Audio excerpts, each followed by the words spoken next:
انا لسه مطلعه ايه الفرخه مجمده اهي من ايه، من الفريزر زي ما انت شايفه كده. بصي مجمده اهي، بصوا يا جماعه مجمده وماسكه في بعض اهو. هنعمل ايه بقى؟ هنعمل خليط كده لايه، اللي نفكه بيه. ايه اللي هي الخليط اللي احنا هنفكه بيه يا بنات؟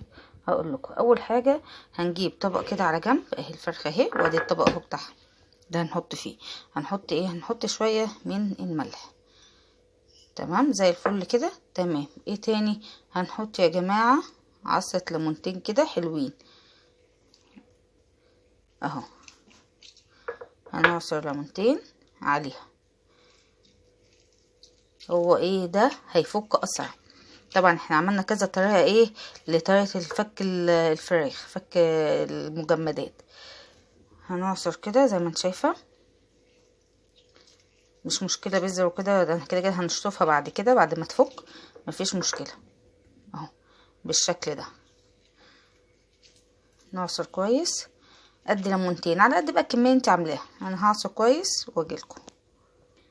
بصوا اهو ادي الملح بالليمون، هنقلب تقليبه حلوه كده. بصوا بقى الخليط عامل ازاي اهو.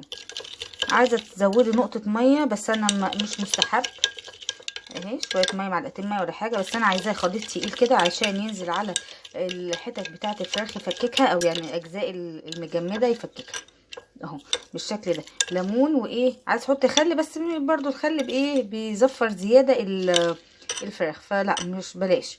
فاحنا كل اللي هنعمله ان احنا تقدري تحطي معلقه صغيره من السكر، معلقه صغيره كده مش هنزود اهي، ربع معلقه او معلقه صغيره على حسب برضو الكميه. ونقلب كويس جدا. انا عايزه بس ايه اقلب تقريبه كويسه.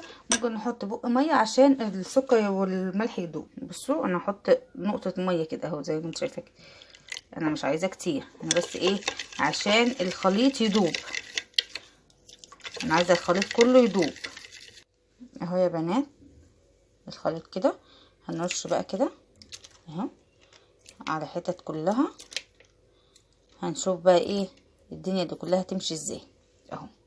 ممكن عادي نحط بقى السكر عادي كده والملح ننزلهم عادي مفيش مشكله، مش هيحصل حاجه اهو. ونسيبها بقى شويه كده ونشوف ايه هتعمل ايه.